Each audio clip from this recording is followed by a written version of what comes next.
So thank you all so much for being here. It's really a pleasure to be joining you. After the little bit of kerfuffle at the beginning, I think it might be helpful just to take about 30 minutes to meditate together. So let's just take a moment to really let yourself come home to the body. And see if you can find that felt sense that there is the body. And the body is sitting. By felt sense, I mean just that very simple knowing of how the body is arranged. So even with your eyes closed, you can get a sense of position of the body. You can start very simply gathering the awareness in the experience of the body sitting. Really is that simple. First sitting and knowing that you're sitting.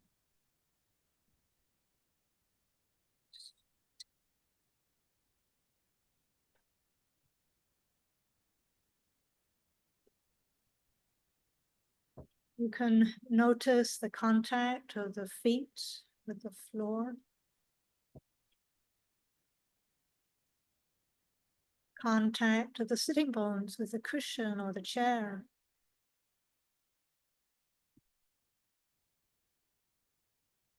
Feeling into that sense of support beneath the body. So you can let the weight of the body relax into that support. Relax and settle.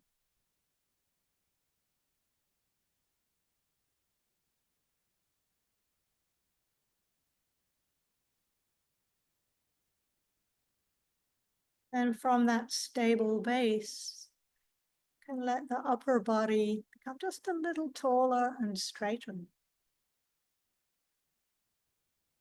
Letting the torso extend into the space around you.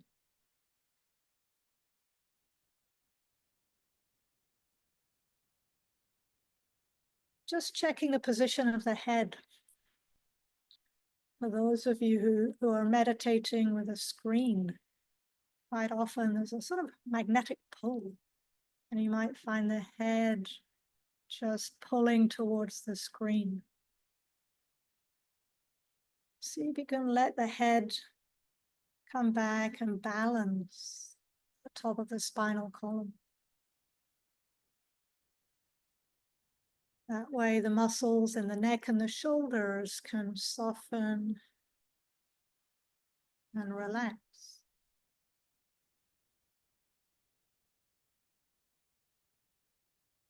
The arms can be soft. And the hands can find their natural resting place, together in your lap or on your legs.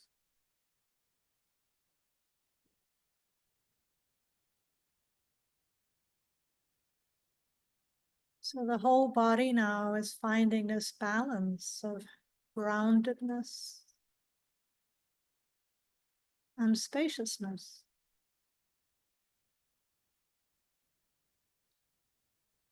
Alertness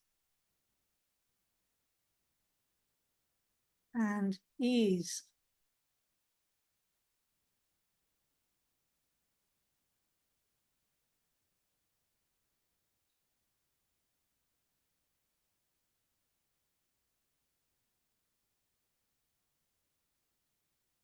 In support of that ease, we can gather the awareness a little more closely now into the body to connect with the experience of breathing.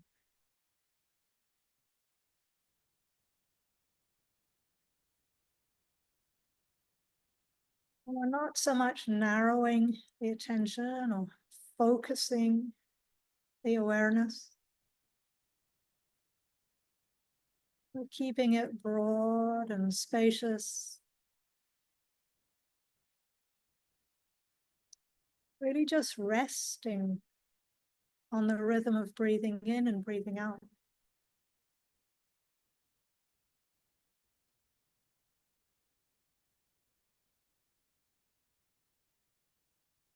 So your awareness is receiving the experience of rising and falling with each in-breath and each out-breath.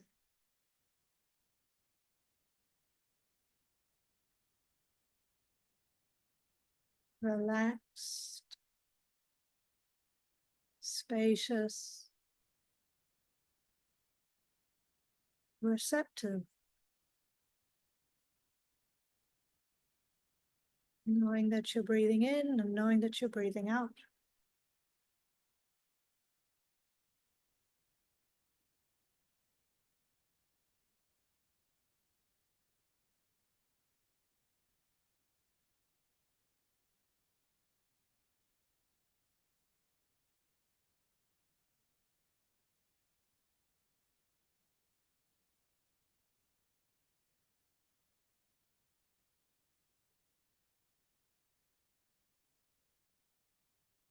Almost like you're floating in the ocean on a gentle tidal swell.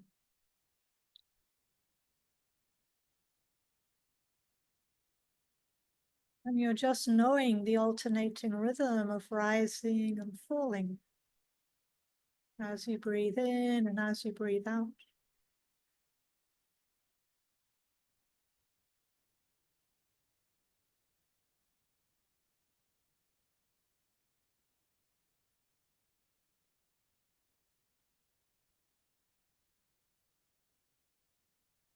Letting that rhythm wash through the body.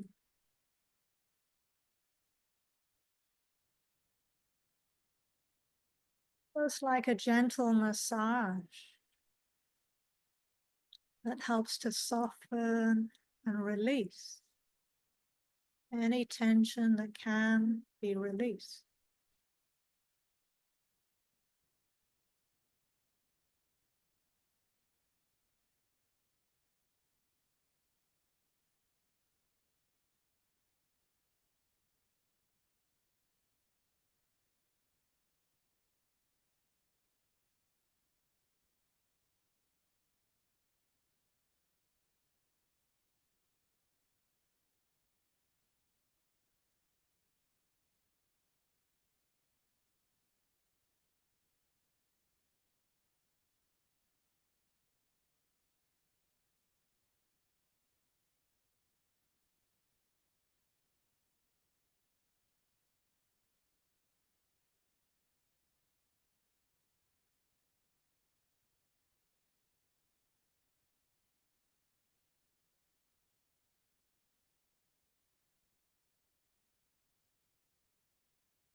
You just keep relaxing and receiving the experience of breathing.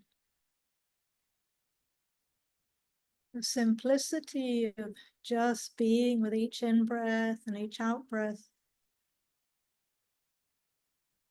And draw your awareness deeper into your inner being.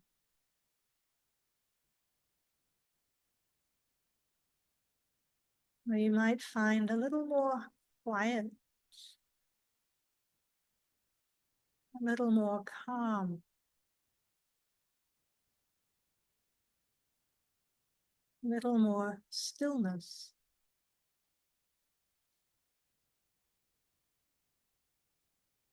And yes, from time to time, the attention might pop up back to the surface, like the surface chatter of the mind. You can notice that.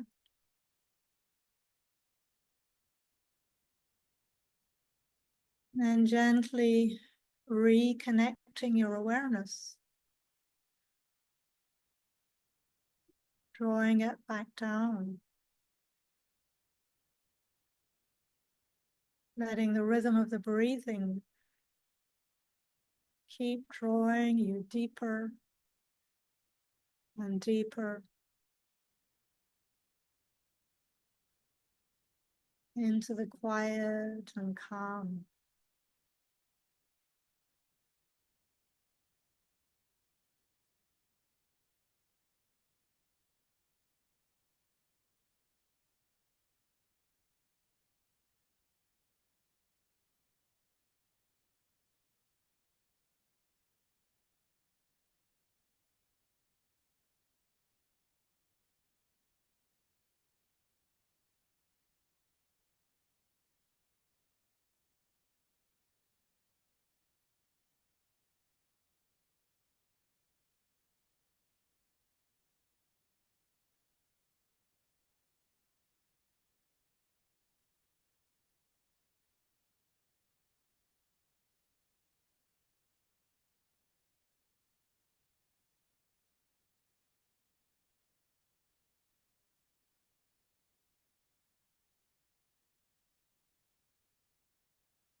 You continue this process of connecting to the rhythm of breathing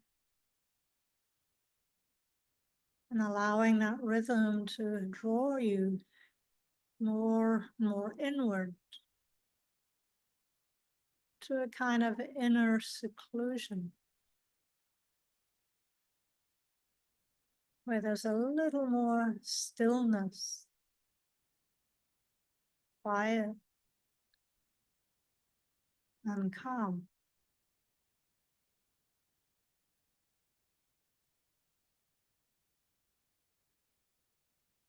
And in that space, you might start to be aware of a very refined kind of pleasantness.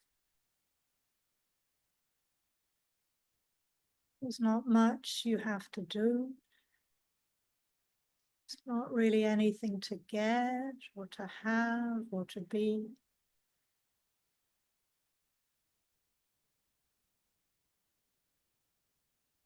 There's just that very simple being present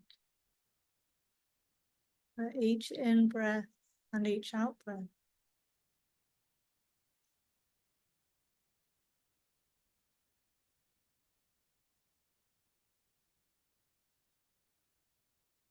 Just being curious and seeing if you might taste that subtle pleasantness. It comes from just being present.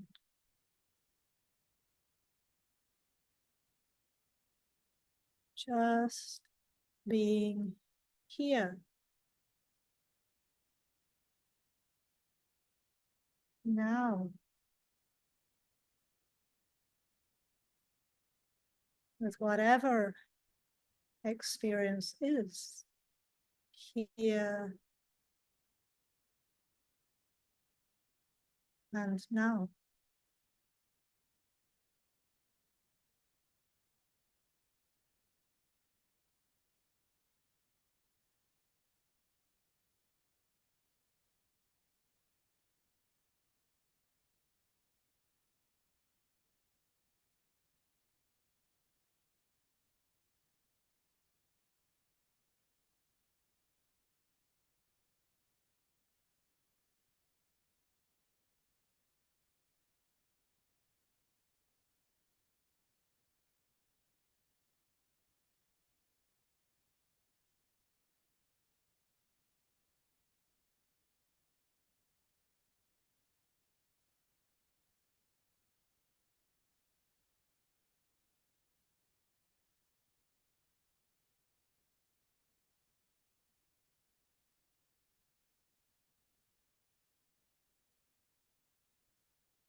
We bring the meditation to a close. Just taking a moment to sense into how you are now.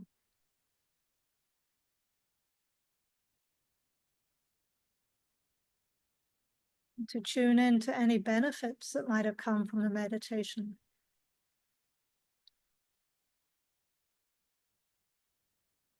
Perhaps you can notice, trace more calm,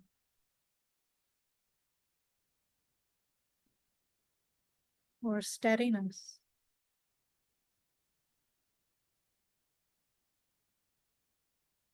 ease.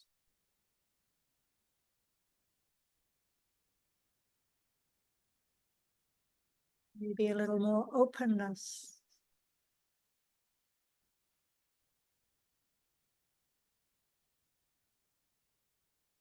Some flavors of warmth or kindness or appreciation.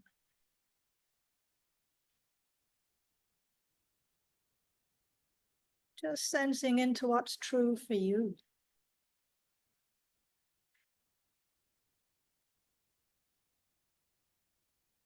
taking in any benefits that have come from this meditation, with the aspiration that those benefits might be shared. They might be a contribution to the welfare, happiness, and the freedom of all beings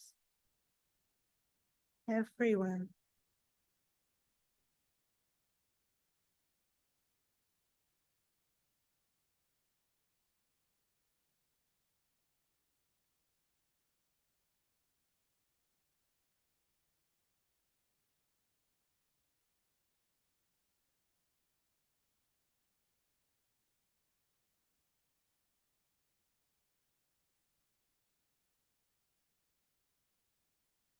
Too. So we'll take just a couple of maybe 5 minutes break. So if you could be back here at 10 past, that would be wonderful. See you soon.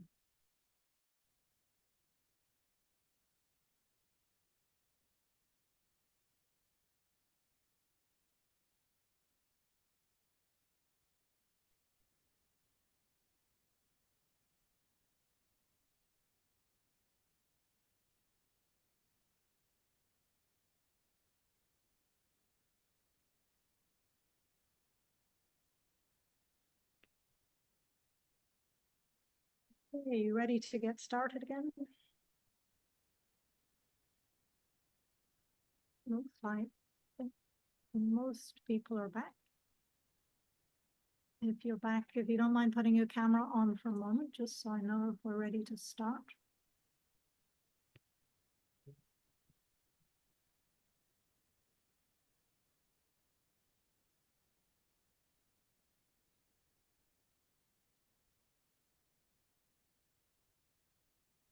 Okay, thank you. So yes, again, thank you so much for being here this evening. I always enjoy meeting different communities around the world. And actually, I used to live in Melbourne quite a few years ago now. And I was last here in 2014 when I assisted James Barras with a retreat quite a long time ago too. So Melbourne is not totally new territory for me. And I'm really happy to be back here. I think I said at the workshop on the weekend that actually Melbourne is my favorite city in the Southern Hemisphere. So it's really a pleasure to be back and actually to see a surprising number of familiar faces and names. So as you may know, I'm now mostly based in Aotearoa, New Zealand, but I spend a lot of time teaching in the US, here in Australia, New Zealand, other parts of the world. And actually, one of the aspects of teaching internationally that I find interesting is that even though I'm connecting with different people, different communities, different countries, it's surprising how common many of our challenges are, and how often I hear similar questions, similar difficulties, similar challenges. And because of those similarities, tonight I wanted to revisit a theme that I've been exploring a few times in the last year. So the title of the talk for tonight is Finding Moments of Ease in the Midst of It All. Finding moments of ease in the midst of it all. And I just want to acknowledge there are a few assumptions in that title. One is that being at ease, actually being in the midst of it all, is for most of us not an experience of ease. In other words, ease is something that's in short supply. So I think it's fair to say that most of us, most of the time, are having to navigate a whole range of different challenges, just being alive in this human body. There are the ordinary, everyday issues that we all have to deal with. And the Buddha named these, as many of you know, as dukkha, just that everyday unsatisfactoriness, at times stress, distress, escalating into suffering. So as you all know, the daily life realities of work pressure, financial stress, relationship issues, health challenges, family problems, all of those are going on to some degree for many of us, a lot of the time. And then on top of all that, or maybe underneath it, there are the broader societal and global problems. And these are all combining to what we call these days polycrisis. So the horrific wars in Israel, Palestine, Ukraine, Myanmar, Sudan, Ethiopia, so many places around the world. And maybe particularly today, the increasing political polarization, the intensifying social injustice, the rapidly escalating climate crisis. So I start this talk with a basic assumption that many people right now are not necessarily experiencing an abundance of ease. So I just want to check, does that feel true? Is there anyone here who's just like abiding in some wonderful state of ease and bliss and well-being? If so, great. Please hold on to that and just ignore the talk completely. But if not, if some of you might be experiencing some of the challenges that I just named, that's partly why I mentioned finding moments of ease. Moments is important because unfortunately many people tend to bring a bit of an unrealistic, even idealistic attitude to Dharma practice. And it's pretty common that people have this belief that somehow, no matter what's going on in our lives, if we were a good meditator, we should be able to just flow with it all and rest in perfect equanimity. And then if or when we can't do that, when we do get reactive or exhausted or depressed, depleted, we can blame ourselves for not being good enough, not being a good enough practitioner, maybe blame the Dharma practice for not working. So I'll say more about that later in the talk. But for now, I want to just explore this problem of non-ease, of unease, of dis-ease in a little bit more detail. I'm going to be using a template that probably many of you are familiar with. The template in the Buddha's teachings of the Four Noble Truths. So you may know he borrowed this template, this model, from the medical healers of his day. And it's a four-part approach. In this case, not so much to healing physical disease, but you could say existential dis-ease or unease. So in that four-part model, the first step is to identify the problem, the dis-ease, the suffering, or the dukkha. And in terms of this talk, it's the dukkha of not being at ease, that sense of feeling busy, pressured, or burdened, having too much to do, not enough time to do it in, not enough support, often a sense of overwhelm. And that seems to be so common in many of the places that I teach. And also at times in my own life, I'm not exempt from this. So most of us know this experience of non-ease. Now we've identified what the issue is. If we follow the Buddha's approach, the next step is to work out the cause. What is causing this non-ease? And there are a couple of levels I'd like to explore here. First is our own personal, individual contributions to that sense of overwhelm. Many of us have a tendency to try to do way too much. We might be driven by a fear of missing out, or wanting to feel needed, to feel important. And it's so common these days to cram our calendars full and to just race from one thing to the next without a break. Other people are very naturally oriented towards helping others, but they tend to get over-involved and again take on too much, and it ends up costing them.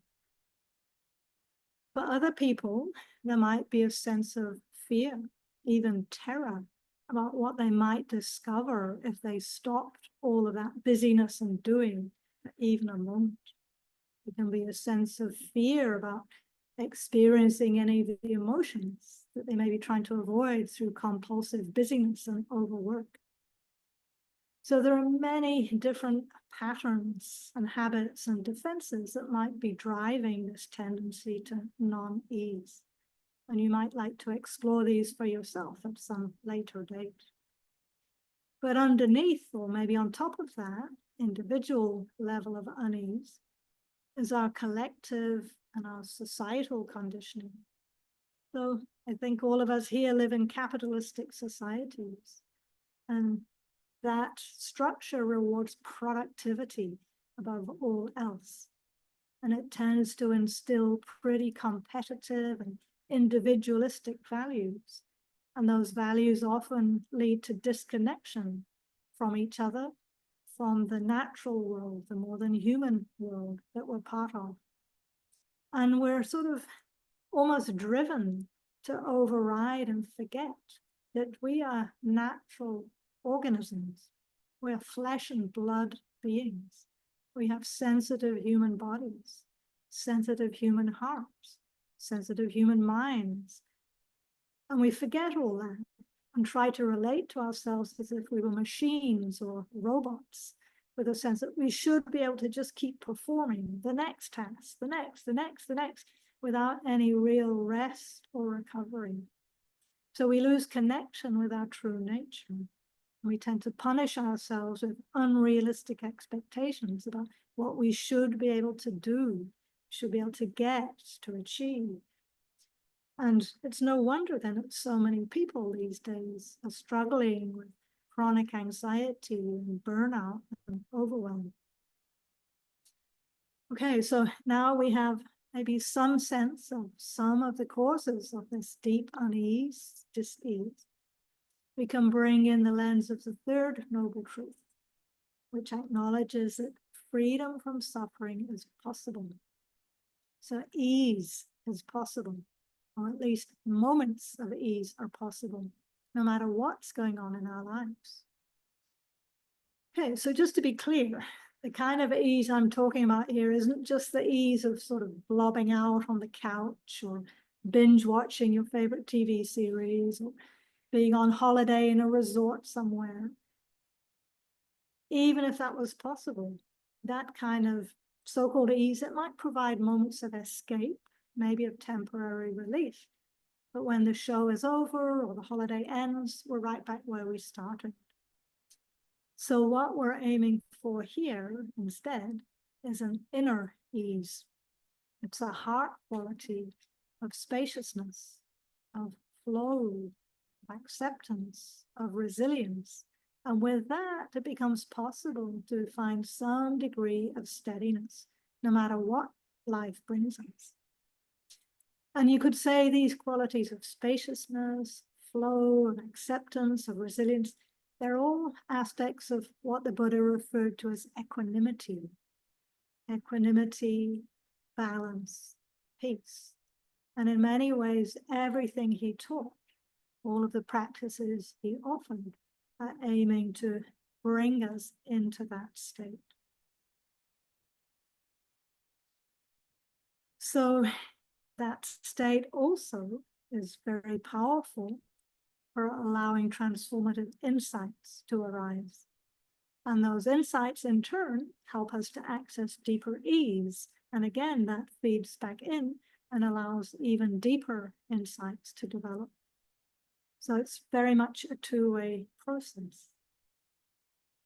And even in the midst of our everyday lives, we don't have to be in intensive retreat to taste this kind of equanimity and to touch these kind of transformative insights. You may know the story of the Buddha's attendant, Ananda. He was apparently trying really hard to get some kind of insight. By the sound of it, making a lot of effort in formal sitting, formal walking. He was trying to attain the first degree of awakening so that he could go to a meeting with the rest of his fellow monastics the next day. He wasn't getting anywhere.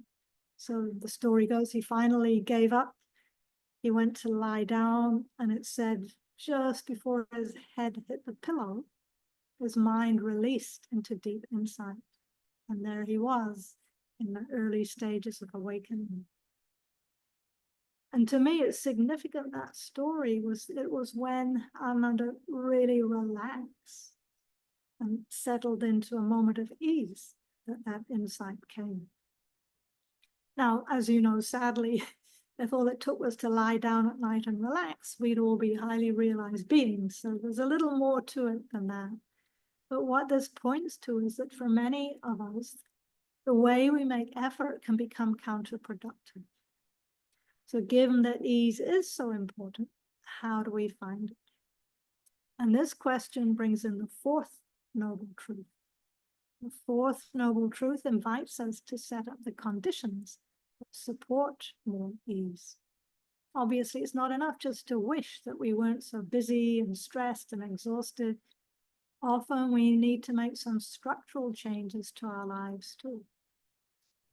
So in all of that, mindfulness is the crucial first step. We need to get clearer to see more realistically what we're doing to ourselves, to see the patterns that are creating the stress, distress, the suffering. And through the day, to start to notice when the non-ease is escalating. Because the more we can dial it back before it builds up too much of a momentum, the easier it is to come back to more ease. So I think of this as a bit like putting speed bumps in the road, speed bumps that are meant to calm the traffic. And one of the tools we can have is to notice when we're starting to feel that sense of too much stress, busy. Right there, even for a moment, can you stop? Can you pause? Can you take a breath, 2 breaths, 3 breaths? This is easier said than done, because I know for myself, and I wonder for any of you, when you're in a phase of more stress and busyness, what's one of the first things that tends to fall away? For me, it's a temptation to let go of the meditation practice. And so if that happens for you, I really encourage you, don't give in, don't give it up. You know, a few years ago now, I heard a teacher say, there's a famous saying, if you're too busy to meditate, meditate more. And apparently there's also a Zen saying, you should sit in meditation for 20 minutes a day, unless you're too busy, in which case you should sit for an hour. So what both of these are pointing to is that the busier we are, the more we need to take time to be still, to be settling, to be de-escalating. And maybe some of you here are thinking, well, yeah, but it's just not realistic. So I'd like to share an experience of my own from a few years ago. I heard this thing, if you're too busy to meditate, meditate more. And a few weeks later, I was in a stage where I was just doing ridiculous. I totally didn't get my schedule right. I didn't make space. I was running literally from one online teaching to a retreat, to a talk, on and on. And I remembered, if you're too busy to meditate, meditate more. And at the time I was meditating in the morning, meditating in the evening. And I thought, what if I did a 3rd session in the middle of the day? And of course, this voice was, you've got to be kidding. Get real. But I thought, just try it. So I started after lunch meditating for half an hour. And the first time I did it, I was amazed. By the end of the afternoon, I'd actually got through everything that was on my to-do list. Nevertheless, the next day came. I started thinking about the afternoon meditation. I was like, no, don't be stupid today. You've got this and this and this and this. And I somehow managed to override that. And I did the 2nd meditation. And again, almost miraculously, I got through the rest of the afternoon. I did what I needed to do. this went on enough that I don't know how many years later, I'm still doing that meditation in the middle of the day. And most of the time, I still manage to get everything done. So I just offer that in case any of you have any doubt. Maybe play with it, maybe see what might be helpful.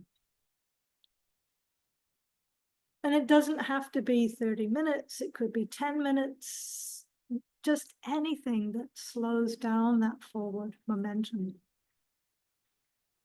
The other thing to be aware of is that, again, unrealistic expectations often drive us here. And we often think we should be able to live our lives 100K an hour and then sit down to meditate, whoop, flick a switch, and the mind will just magically stop thinking, stop worrying, stop planning. And we should be able to sit in deep ease and samadhi and peace. And then when that doesn't happen, when we're tormented by our to-do lists and all the agitation and the anxiety, we start to think, well, this is a waste of time. Meditation isn't working. So if that feels true for you, I really encourage you, rather than assessing the value of your meditation by how much ease or peace you get, might be skillful to recognize what other qualities are being developed. Every time you sit, you're developing patience, you're developing resolve and persistence and steadiness and courage, maybe kindness and self-compassion, for sure, equanimity. So if you're struggling to meditate regularly and feeling tormented by busyness and anxiety, I really encourage you at the end of your meditation, just jot down a couple of those other skillful qualities that got strengthened. And that can set up a positive feedback loop. It may not feel pleasant, but over time you start to see the strengthening of those skillful qualities. The other motivation that might be helpful then is to see if you can find what you enjoy about your practice. And I invited that a little bit in the meditation earlier. And I mention this because, again, in my own experience, but meeting with many people around the world, so many people tend to think that meditation, it's not supposed to be pleasant. There's an unconscious assumption that if I'm practicing deeply enough or hard enough, or going far enough, then it wouldn't be pleasant.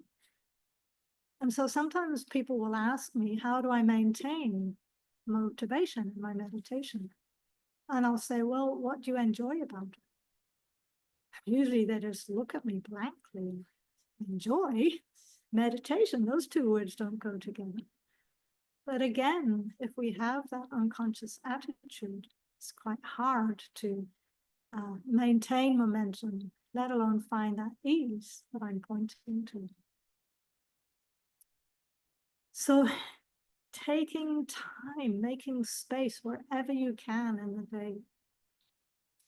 And one place where that might be possible is in transitions between activities.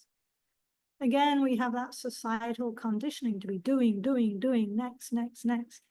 But even something as simple as when you finish a Zoom meeting, rather than just immediately clicking onto your emails or jumping up to do the next thing, take a moment, mindfully close the laptop and hit the end meeting and just breathe.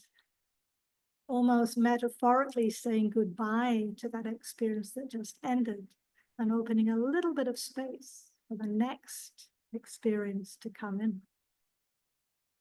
You know, there are cycles of action and rest in nature, but in our everyday lives, we tend to ignore and override those cycles. And one of the things I discovered recently is, you know, with our sort of societal addiction to multitasking, apparently, according to neuroscience research, every time we change focus or switch to a different task, the body releases a microdose of cortisol to help us focus.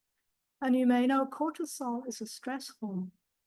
So if we're sitting on computers going from this to that and phones and scrolling and on and on and on, each time we change our focus, there's this little burst of cortisol. Not surprising then that by the end of the day, we would feel totally frazzled and fried. We've been building up those stress hormones. So again, really important to try to find ways to counteract and to actively take in times of rest, of refreshment, renewal. Build them into your day wherever you can, even if it's just 1 or 2 breaths. And just to acknowledge, this is a pretty radical practice. It goes against the grain of some of our deepest societal conditioning. Many of us have learned to almost like, if we're not producing, we aren't doing, we aren't achieving. We need to justify our existence by all of that activity. So it can be actually quite an act of rebellion to resist the tyranny of constant productivity, even if it's just for a few moments, and instead to practice just being. Some of you may know in the US, there's an activist called Trish Hersey, and she's established an organization called the NAP Ministry, NAP. And she's on this mission to get more people napping more of the time. And she's written a manifesto called Rest is Resistance. She says it's a call to action.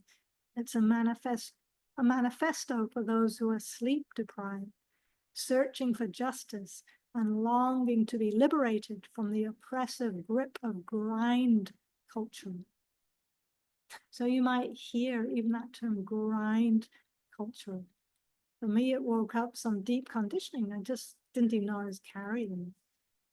And I started to wonder what would happen if I took just 5 minutes every day to literally do nothing at all. Can you imagine that? Maybe some of you are already doing it, but if you're not, how, where, when might you just do nothing from time to time? And I know in my own experience, and sometimes people tell me this, voices can come in and say, oh, what a waste of time. What's that supposed to do? That sounds pretty self-indulgent. I think she's trying to turn us all into couch potatoes. Or for some, it might be, well, what if I liked it too much? Or no, I don't deserve to rest. Too many people depend on me. I have to keep going and going and going. So even the invitation to do nothing for 5 minutes can powerfully reveal a lot of that conditioning. And so to see that as best you can without self-judgment. As I said earlier, this is coming from some pretty deep societal conditioning. Just being able to recognize it is that crucial first step. So just before I bring the talk to an end, just as a sort of thought experiment, imagine that I did ask each one of you to practice doing nothing for 5 minutes. Practice resting as fully as you could. Or find something deeply soothing or nourishing. What might you do? How would you do them? Where would you do it? Let's take a moment so you can imagine you had 5 minutes to try to find more ease.